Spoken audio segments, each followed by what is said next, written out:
अस्सलाम वालेकुम नाजरीन, मैं हूँ रामीन सैयद और आप देख रहे हैं प्रोग्राम ज़ेरे बहस। नाजरीन, पीटीआई मुज़ाकरात करने के लिए तैयार है या नहीं? मुज़ाकरात करने किससे हैं? सियासतदानों से करने हैं या बकौल शहरयार आफरीदी सिर्फ इस्टेब्लिशमेंट से करने हैं?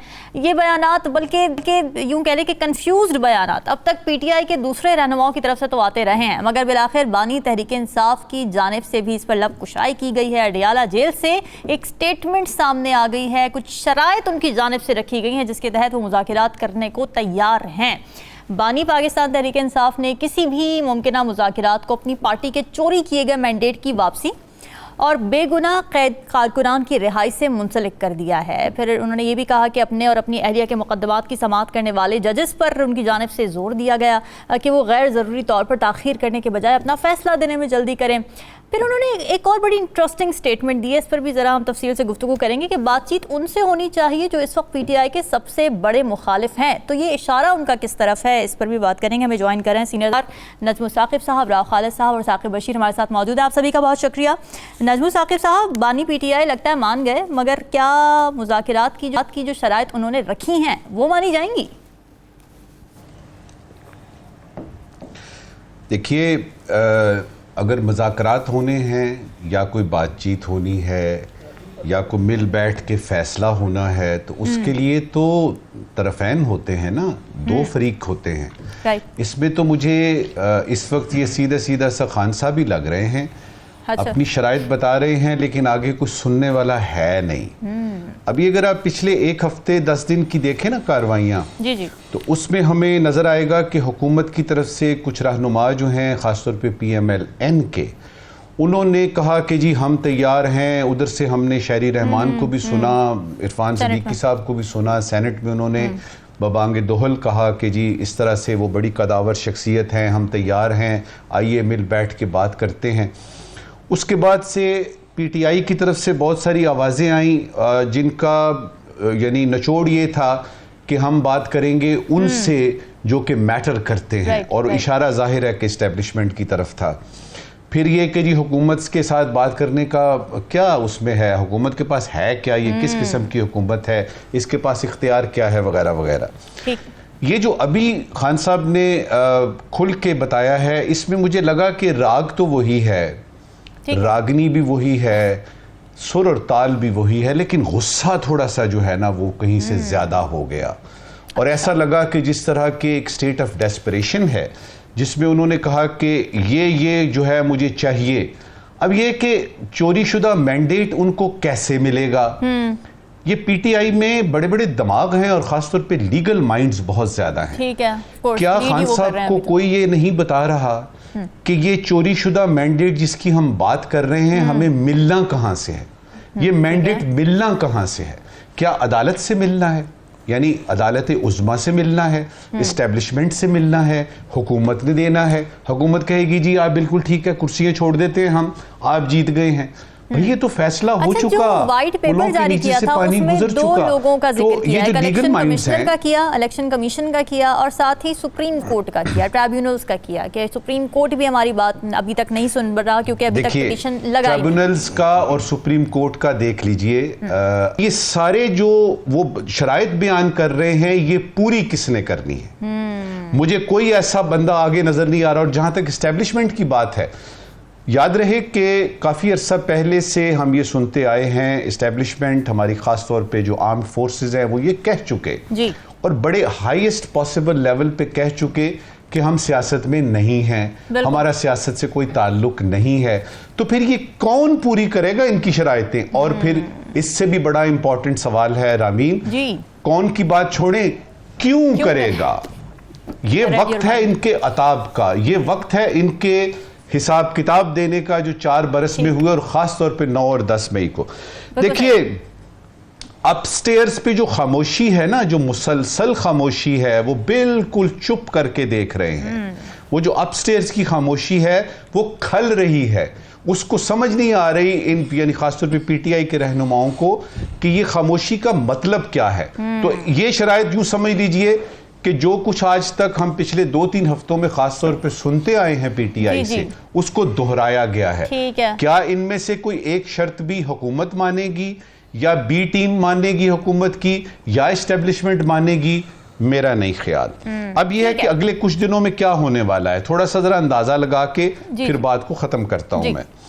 मुझे ऐसे लगता है कि अब जबकि खान साहब ने खुल के अपनी शराइत बता दी और पता चल गया कि इसका कोई जवाब कहीं से नहीं आएगा और कोई जवाब नहीं आएगा, ये मैं आपको बता रहा हूं। अच्छा। मेरा तज्जिया ये कहता है कि इन बातों का कोई जवाब नहीं आएगा, क्योंकि हुकूमत अपने मसाइल में उलझ चुकी है और उधर बहुत सारे मसाइल।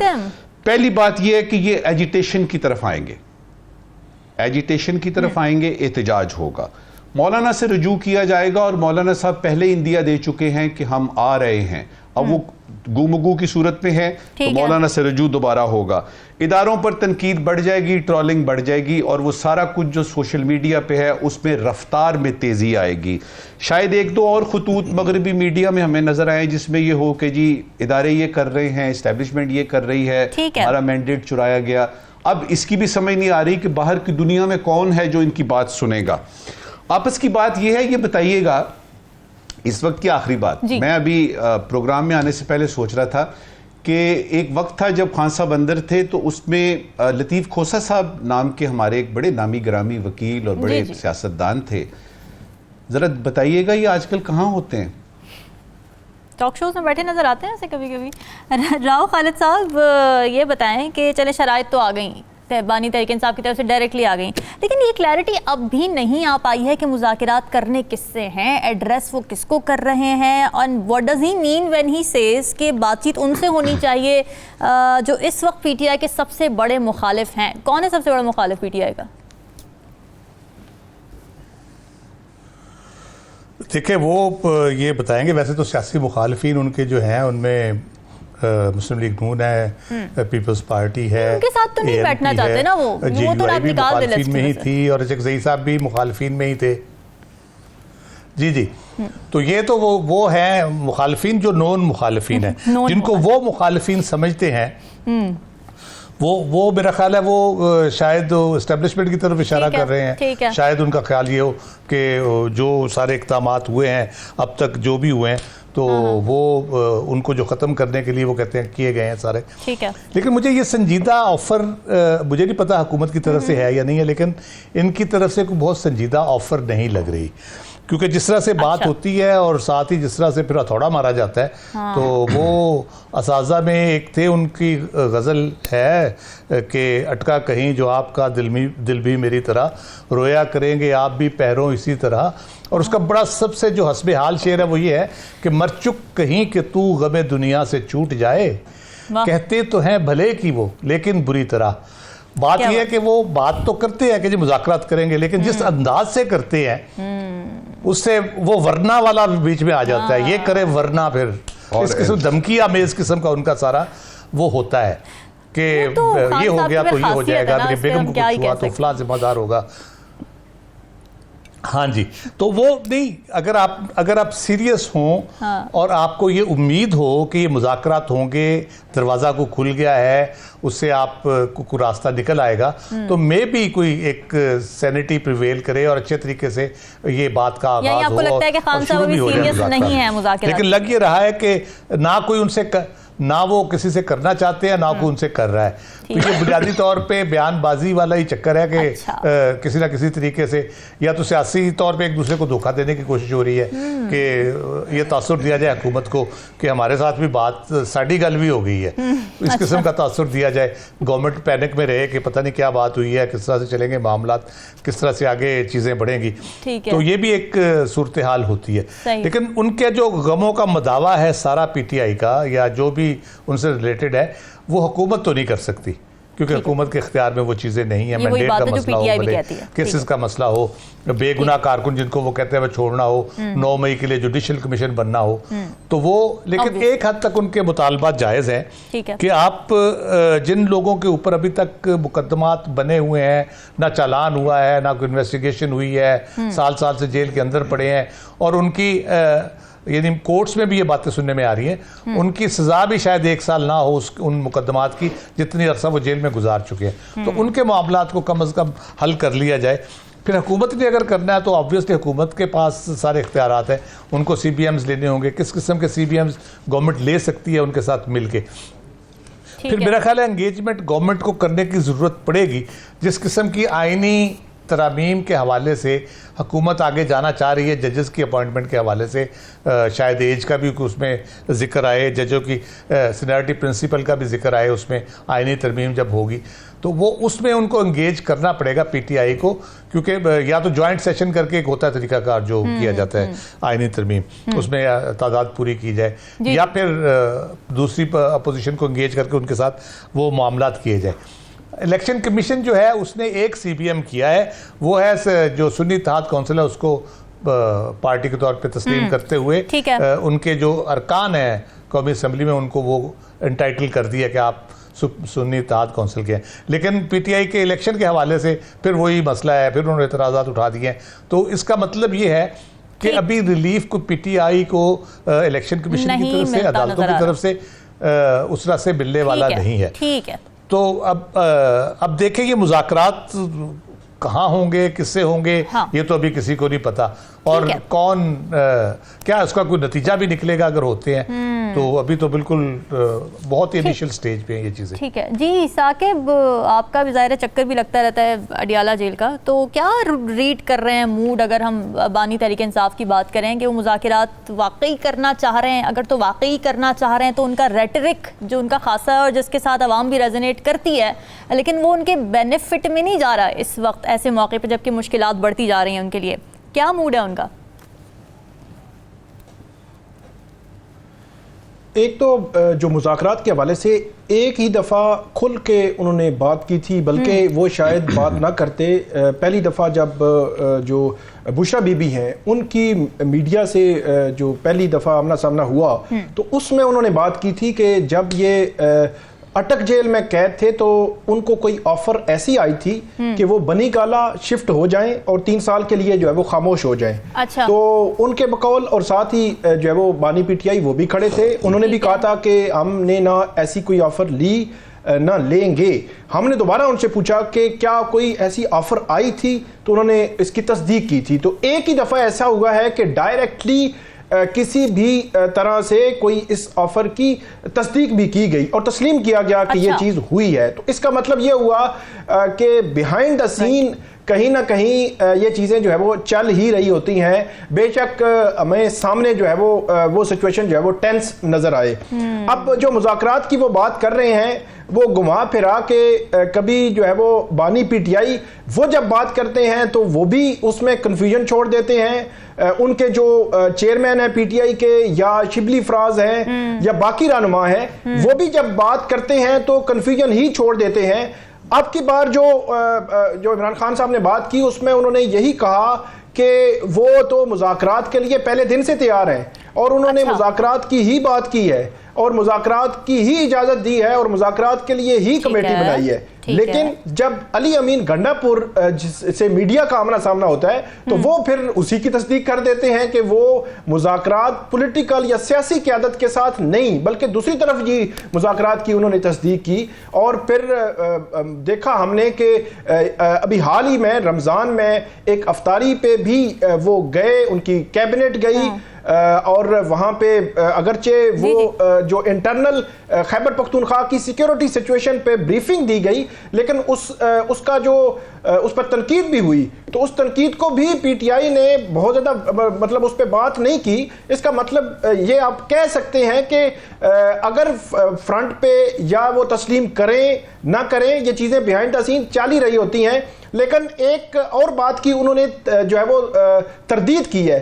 शायद उन्होंने कहा कि कोई साबिक जनरल जो है वो उनके हवाले से या कोई और लोग जो है खैर खा किस्म के लोग जो है शायद उनके बिहाफ पे कोई बातचीत आगे चला रहे हैं या कोई सेटलमेंट की कोशिश कर रहे हैं ताकि ये जो इतना पारा जो हाई है मुल्क में ये नीचे आए। तो उन्होंने कहा कि मैंने किसी को अथॉरिटी नहीं दी। तो इसका मतलब ये हुआ कि जो लोग उनसे मंसूब करके भी ये बात कर रहे हैं कि हमने एक प्रपोजल भिजवाई है और प्रपोजल पे काम हो रहा है, आगे से अभी तक कोई जवाब नहीं आया। तो ओवरऑल इसका क्रक्स हम यही निकालेंगे कि एक तो ये है कि जो भी होना है, जब भी होना है, जैसे भी होना है, वो ना तो किसी पेपर पे आएगा, ना आना है, ना कोई जो है वो इसको तस्लीम करेगा, ना कोई जो है वो करता है। ये एक तयशुदा है। पिछले अगर मैं 25 साल की पाकिस्तान की हिस्ट्री की बात करूं तो सिंपली ये चीज जो है वो तयशुदा है। नवाज शरीफ साहब जब बैरून मुल्क गए सऊदी अरब में, तब भी किसी ने बात नहीं की। वापस आए या उनके वहां जो रुके वहां पे, यहाँ बातें होती रही। बाद में एक साइकिल है, चलता जा रहा है, ये चीजें तस्लीम भी की गई है, उसके बाद उन सब चीजों का रिवर्सल है। नाज़रीन, डिस्कशन का सिलसिला जारी है। ब्रेक, स्टे विद अस।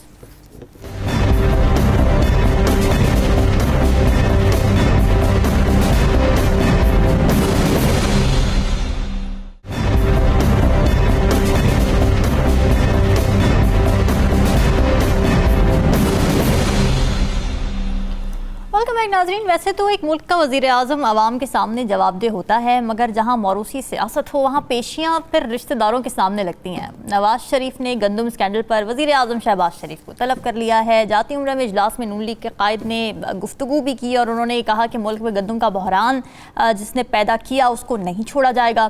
फिर ये भी कहा कि किसान कार्ड फौरी दिए जाएँ ताकि किसानों को अगली फसल में आसानी हो। फैक्ट फाइंडिंग की रिपोर्ट आने पर पंजाब में गंदम खरीदने के लाहे अमल का ऐलान किया जाएगा। अब राव खालिद साहब, वैसे तो ये सारे काम वज़ीर आला पंजाब मरीम नवाज साहिबा के थे या फिर शहबाज शरीफ के, लेकिन जैसे बाकी घर के मामलात में घर के बड़ों की मुदाखलत करना पड़ती है, वही सेम फैमिली डायनामिक्स पाकिस्तान की सियासत में भी हमें नजर आते हैं।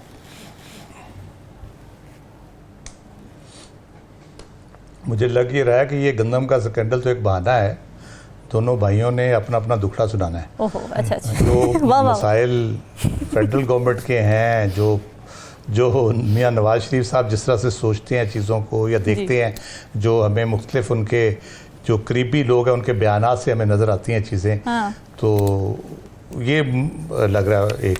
ठीक है। दूसरा मुझे एक और इसमें एलिमेंट भी नज़र आ रहा है। आप पिछले कुछ दिनों से मियाँ साहब को सदारत देने की बातें और वो मुतालबात आ रहे थे कि मियाँ साहब सदर बने, पार्टी संभालें और सारा करें। मेरा ख्याल है कि शहबाज शरीफ साहब से शायद कहा जाएगा कि वो ख़ुद ये अनाउंस करें कि जी मियाँ साहब को सदर बनना चाहिए और पार्टी उनको संभालनी चाहिए। बतौर वज़ीर आज़म मैं पार्टी को टाइम नहीं दे पा रहा। तो इस टाइप की कोई अनाउंसमेंट मुझे ऐसे शक है कि होगी। तो वो उसमें एक ये भी हो सकता है कि जी पार्टी के उहदे और सरकारी उहदे अलग-अलग होने चाहिए। तो उसमें फिर पंजाब में हमजा शहबाज साहब को आपको सदर बनाना पड़ेगा। उनको वो रेसिप्रोकेट करना पड़ेगा उस तरह से। अच्छा। तो ये मामला काफ़ी एक चीज़ नहीं है। अब देखें, आप कोलिशन गवर्नमेंट में है, पीपल्स पार्टी उसमें साथ है, फिर हुकूमत और एस्टेब्लिशमेंट के रिलेशनशिप जो हैं वो कैसे चल रहे हैं, मियाँ साहब उसको किस नज़र से देखते हैं और किस तरह से उसको देखना चाहते हैं। कारकर्दगी के हवाले से यकीनन वो पूछेंगे शहबाज शरीफ साहब से कि आपने चार्ज संभाल लिया है, आपने देख लिया है, दौरे भी कर लिए हैं, मुझे ज़रा बताएं कि आगे हुकूमत किस तरह से चलेगी, किस तरह के इम्कानात पाए जाते हैं कि हम आवाम में अपनी कोई गुडविल क्रिएट कर सकेंगे या पीडीएम वाला हाल ही होगा। तो ये सारी चीज़ें मेरे ख्याल बहुत इंपॉर्टेंट इशूज़ है जिसमें करना होगा। फिर बजट आ रहा है, इस मामले में वो इतने काबिल नहीं है कि वो ये सारे डिसीजंस खुद ले सकें और खुद स्क्रूटनी भी कर सकें कि भाई मैं कहाँ पे क्या गलत कर रहा हूँ। एडमिनिस्ट्रेटर है वो पंजाब के, बड़ी ज़बरदस्त शहबाज स्पीड से उन्होंने काम किया, तो इतना भी एतबार नहीं है नवाज शरीफ साहब को। जी जी बिल्कुल। मैं गलतियों की तो बात ही नहीं कर रहा अभी। अच्छा। गलतियों की निशानदेही तो वो ना मानेगा कोई, तो ना होगी। ये तो कभी हुआ ही नहीं आज तक कि कोई गलती, अगर गलती मान ले तो वहाँ से बेहतरी के इम्कानात ही वहाँ से पैदा होते हैं जब वो गलती मान ले अपनी कोई। तो उस गलती तो अगर मानी होती तो हम 75 साल में बहुत बेहतर हो चुके होते। ये गलती ना मानने का तो अल्हम्दुलिल्लाह हमारे यहाँ बहुत पाया जाता है। ये फुकदान ट्रेंड कह लें या मिजाज है कि गलती नहीं माननी, अगले कोई झूठा साबित करना है, बड़े रंगे हाथों पकड़े जाएं आप। जैसे अभी गंदम स्कैंडल में हो रहा है। जी, जो गवर्नमेंट ने जिसने किया वो भी यही कर रही।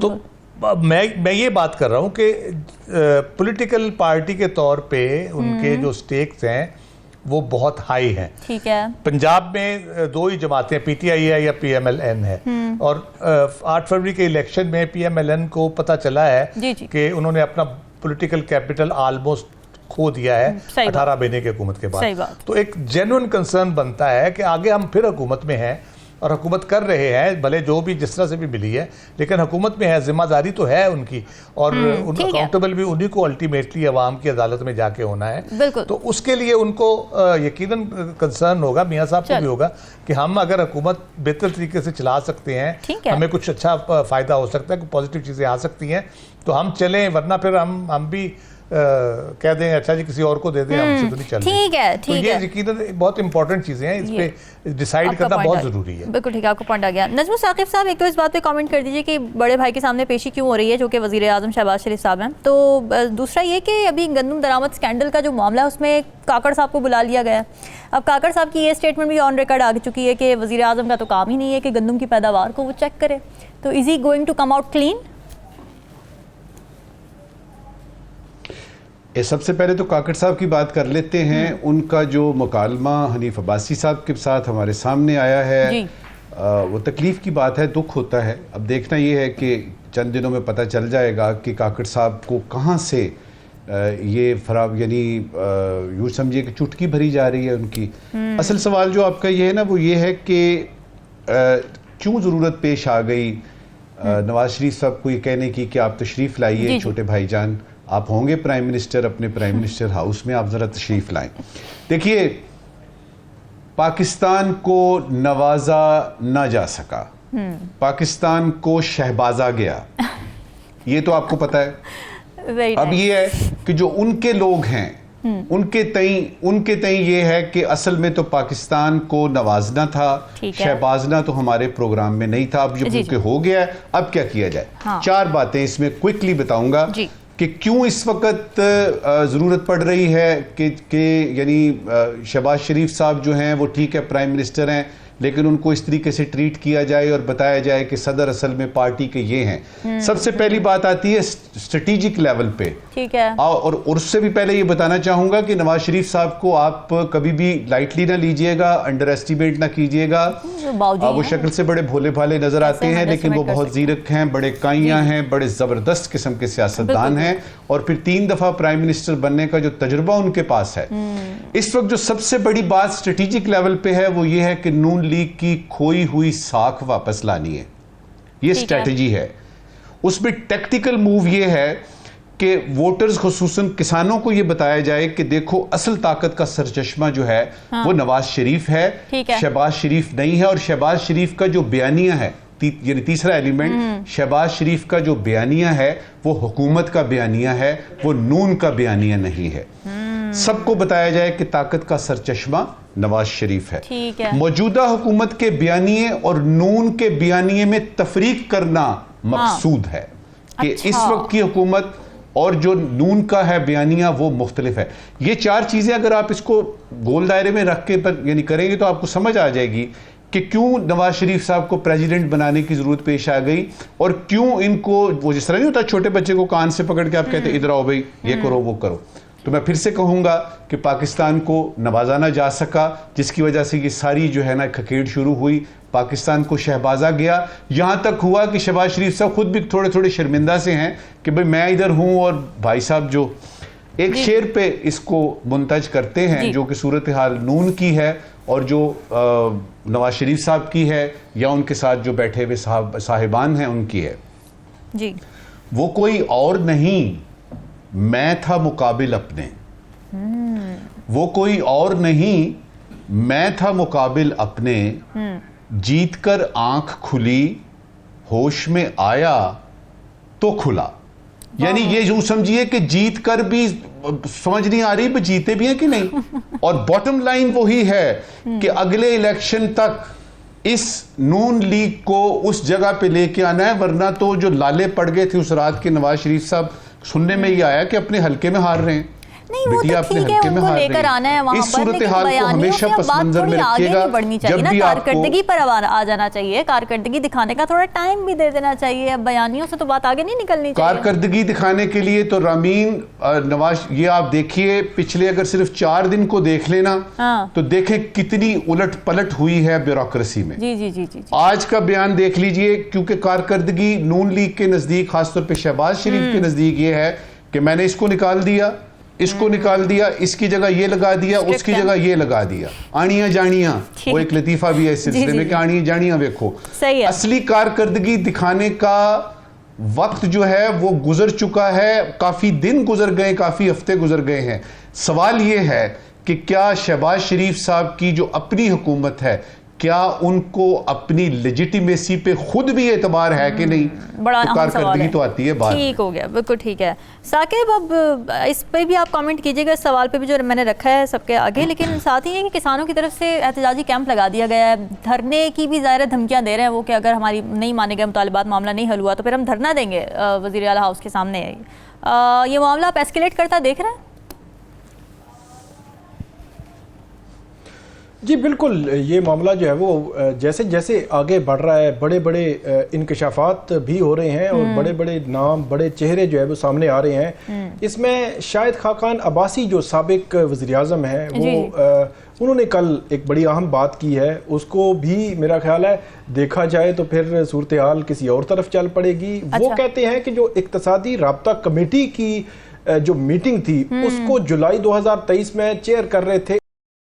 ठीक है। वो कहते हैं वजारत खजाना ने ये जो है वो प्रपोज किया, फिर उसके बाद इक़्तिसादी राब्ता कमेटी की जो मीटिंग थी उसने इसकी मंजूरी दी। उन्होंने कहा, वो कहते हैं कि ये तो पूछा जाना चाहिए कि उन्होंने ये इनिशियली इस मामले को क्यों लिया और उसके बाद इतना जो है वो इतनी सिचुएशन जो है वो अब जो बन चुकी है और इतने बड़े पैमाने पर जो कमेटी बन चुकी है, तहकीकात हो रही हैं, तो फिर उनसे भी पूछें।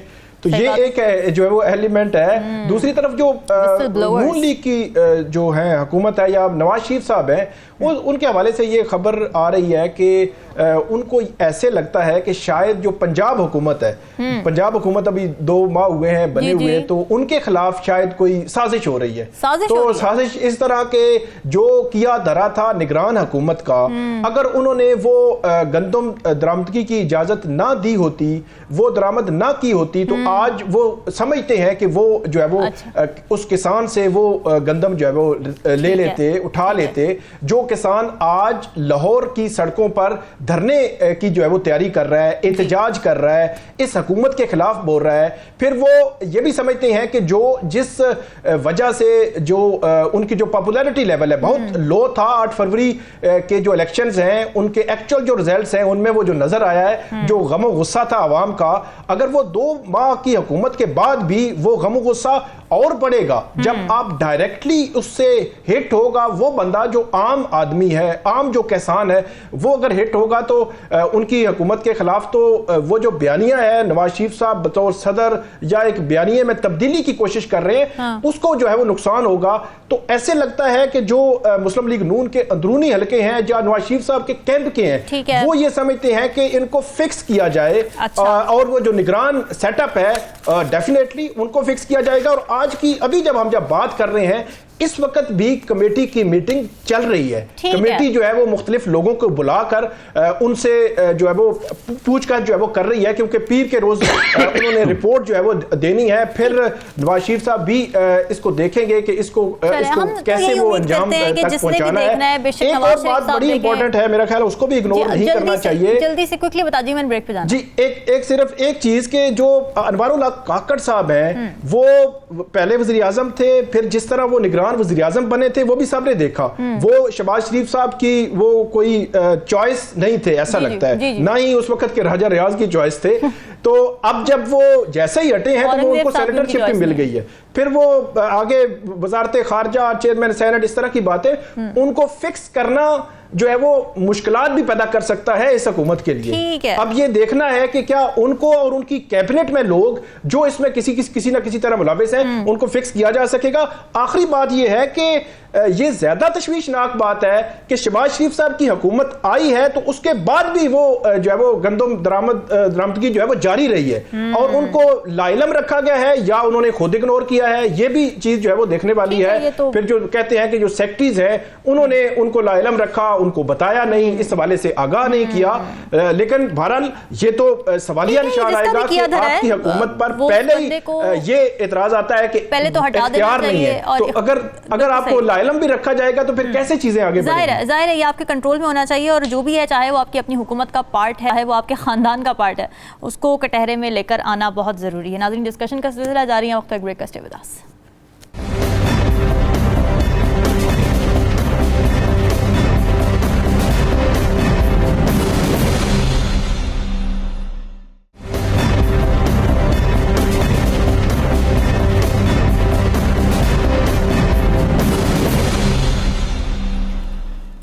वेलकम बैक नाजरीन। गंदम स्कैंडल के हवाले से हम पिछले सेगमेंट में बात कर रहे थे, लेकिन गंदम स्कैंडल हल हो ना हो, किसानों की मुश्किल जब ख़त्म होगी तब ख़त्म होगी। पॉजिटिव खबर ये है कि पाकिस्तान ने चांद पर कदम रख दिया है। पाकिस्तान का पहला सैटेलाइट IQ कमर चांद के सफ़र पर रवाना हुआ। ये सैटेलाइट मिशन चीन के हैनन स्पेस लॉन्च साइट से चांद के सफ़र के लिए खला में रवाना किया गया है। नजमा साकिब साहब, ज़ाहिर पाकिस्तान की ये अचीवमेंट भी है कि 8 ममालिक ने ये प्रपोज़ किया था, मगर सिर्फ पाकिस्तान के मंसूबे को कबूल किया गया, जो कि यकीनन हमें ये बताता है कि हमारे साइंसदान और माहिरीन काफ़ी काबिल हैं।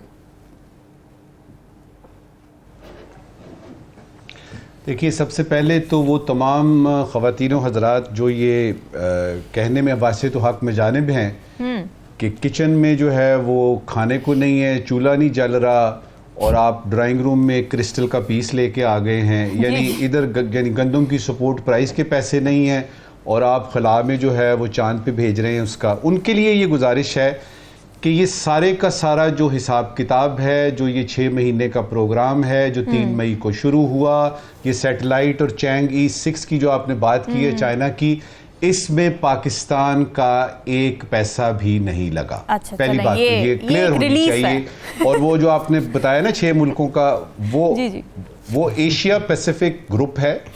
एशिया पैसिफिक ग्रुप है जिसमें चाइना है, टर्की है, बांग्लादेश है, उसमें मंगोलिया भी है, वो लैटिन अमेरिका का एक मुल्क है पेरू, वो भी है, ईरान पाकिस्तान भी हैं।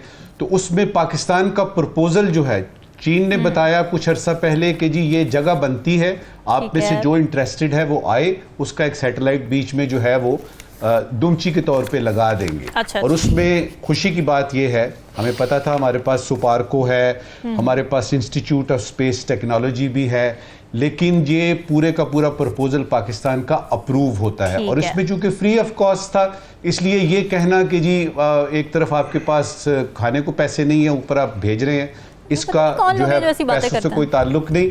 असल चीज ये है कि ये पाकिस्तान की स्पेस टेक्नोलॉजी में एक बहुत अहम कदम बिल्कुल ठीक है, बिल्कुल, और इसको सराहना चाहिए। देखिए, हमको आदत हो गई है बहसियत कौम के कि हमें कोई खुशी की खबर भी मिले ना, कोई अच्छी बात भी मिले, उसमें भी हम निकालने की कोशिश करते हैं ये क्यों हो गया और वो क्यों हो गया। कि जब आप बहुत देर तक डिप्रेशन में रहे ना, 6 महीने का हिसाब किताब रह जाता है, फिर खुशी में भी खुशी नहीं मिलती। क्या करें हम?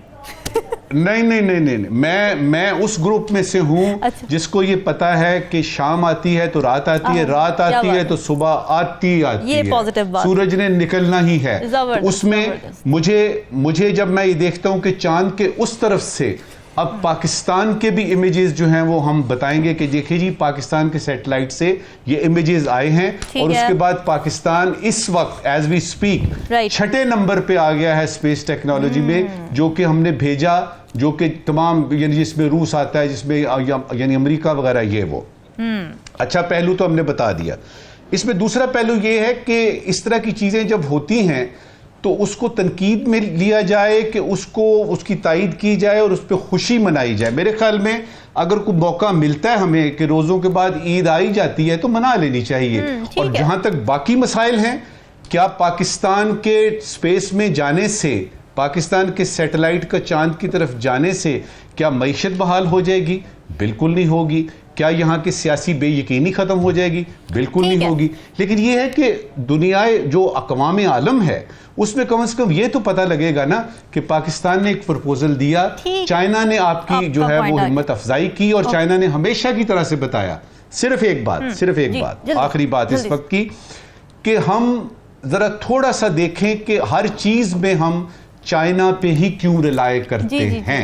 चाइना ही क्यों? क्योंकि ठीक है। चाइना खुद कहता है कि आप अमेरिका से ताल्लुकात ठीक रखें, यूरोप से ताल्लुकात ठीक रखें, तो इतनी ज्यादा जो डिपेंडेंस है उसके बारे में जरा सोचना है। Very important. राव खालिद साहब, क्यों है भाई हम चीन पर इतने डिपेंडेंट? ठीक है, अच्छी बात है, चीन हमें सपोर्ट करता है, मगर ये डिपेंडेंस आखिर खुद मुख्तारी में कब बदलेगी? देखिए, खुद मुख्तार तो हम थे इसमें, ये इस शोबे में हम 1962 में जब हमने भेजा था, उस वक्त नासा के साथ मिलके हमने, और उसका लॉन्चिंग पैड था सोनमियानी, हमारा जो लसपेला के पास इलाका है, वहाँ से किया गया। हमने 4 भेजे हैं उस वक्त रॉकेट, एक मौसमी हवाले से भी था और वो भी था। अब मसला ये है कि अमेरिका चाइना की लड़ाई में हमें फिर इधर ही धकेल दिया। जब 90s में हमने वो किया सारा सिस्टम, तो चाइना के साथ मिलके एक हमने लॉन्चिंग की, तो उस पर अमेरिका को बड़ा तशवीश हुई। उसने कहा ये तो कोई एटमी प्रोग्राम के हवाले से और बाकी चीज़ों के हवाले से और मिसाइल के हवाले से कोई ये काम करने जा रहे हैं। तो उन्होंने पाकिस्तान पे पाबंदियाँ लगानी शुरू कर दी, और जनरल ज़ियाउल हक ने स्पार्को का बजट जो है वो उसको कट किया। उसके बाद ये डिक्लाइन पे गया। अभी खुशी की बात यह है, इसके अलावा भी ये जो अब मिशन पे गए हैं, हम अपने तौर पे हमने 2040 विजन इस पे रखा है, जो 2047 तक नेशनल कमांड अथॉरिटी ने डिसाइड किया था कुछ साल पहले, और वो विजन के मुताबिक हम जा रहे हैं। हमने पाक सेट जो है 1R लॉन्च किया है। उससे पहले हमारा पाक सेट था जिसके वो कह ले मदार का कॉन्ट्रैक्ट खत्म हो रहा था, तो हमने मुशर्रफ साहब के दौर में 2002 में एक मदार हमने एक सेटेलाइट हमने खरीद के उसको पाक सेट 1 चेंज किया उस तरह। तो हम एक सही सिमत में जा रहे हैं। हमारे पास ये अच्छी आपको पता है 80s में हमने रिमोट सेंसिंग सेंटर बना लिया था, और हमारी बड़ी अच्छी स्टेट ऑफ द आर्ट सारा कुछ है हमारे पास। लेकिन मसला ये है कि अमेरिका नासा निकल गया, तो हमने कुछ तो करना था, तो हमें चाइना के पास जाना पड़ा। हमारी टेक्नोलॉजी वाइज स्पार्को और बाकी लोग बड़ा अच्छा काम कर रहे हैं और दोबारा से रिवाइवल की तरफ जा रहे हैं, और ये बड़ी खुशाइंद बात है। ये पर्टिकुलरली इस मिशन की अगर बात करें तो ये ऐसे रिमोट एरिया में वो कर रहे हैं जहाँ पे पहले साउथ पोल जो है पहले नहीं गए, और वहाँ कुछ घंटे के लिए वो चेंजी 6 ने जाना है, और कुछ उसने सैंपल्स भी लेने हैं वहाँ से, और मैग्नेटिक फील्ड के हवाले से भी रिसर्च होनी है। तो मेरा ख्याल है काफ़ी इंपॉर्टेंट डेवलपमेंट है। ठीक है, इंपॉर्टेंट डेवलपमेंट। साकिब, आपको क्या लगता है, चांद से फिर कोई अच्छी खबर आने वाली है? बिल्कुल, ये पाकिस्तान के लिए जो हम जोहरी जो है वो ताकत भी हैं, उसके बाद बहरहाल एक अच्छी खबर है, छोटी है लेकिन अच्छी खबर है। और साइंस के मैदान में आगे जाना, फिर चीन के हवाले से जो है कि चीन फिर 8 ममालिक में से एक का मुंतखब होना, जो एक प्रपोजल दी गई थी, जो साइंसदान हैं, जो स्पेस जो टेक्नोलॉजी है, उनके जो तलबा थे, जो साइंसदान थे, उन्होंने एक प्रपोजल बनाई, वो दी, फिर उसको एक्सेप्ट किया गया और उस पर फिर जो है वो काम किया गया। 2022 में उन्होंने ये मंगवाई थी, तो बड़ा कम वक्त था, और ये भी बताया गया है कि बैरून मुल्क से कुछ पुर्जे मंगवाए गए। जो चीन की शंघाई यूनिवर्सिटी है उसके तावन, और जो पाकिस्तान में जो IST है उसके जो है वो बाहमी इश्तराक से ये सारा जो है वो मामला आगे बढ़ा है। और मेरा ये ख्याल है कि जो साइंस और टेक्नोलॉजी का जो मैदान है, ये कदरे पाकिस्तान में इसको नज़रअंदाज किया जाता है। इसमें भी कोई सरमायाकारी के या जो इसकी तरफ तवज्जो जो है वो मेरा ख्याल में ज़्यादा से ज़्यादा देने की ज़रूरत है। और शायद ऐसे लगता है कि अब की बार अगर एक जो कामयाबी मिली है पाकिस्तान को चीन के तावन से अगरचे मिली है, अब हो सकता है कि आइंदा आने वाले वक्त में गवर्नमेंट भी और जो इस तरफ जो तलबा का रुझान है उसको बढ़ाने के लिए कोई कोशिशें और जो कुछ स्कॉलरशिप्स या इस किस्म का जो मैकेनिज्म है हुकूमत की जानिब से कुछ मौके जो है वो फराहम करने चाहिए, ताकि आइंदा आने वाले वक्त में, क्योंकि साइंस एंड टेक्नोलॉजी का दौर है, दुनिया जिद्दत की तरफ बढ़ रही है, हमें भी अपने कोई गोल सेट करने चाहिए और उसी को लेकर आगे जो है वो चलना चाहिए। बिल्कुल सही है, बड़ी आपने अहम बात की। नजमुल साकिब साहब, आज क्या सवालात लेके नाजरीन के लिए?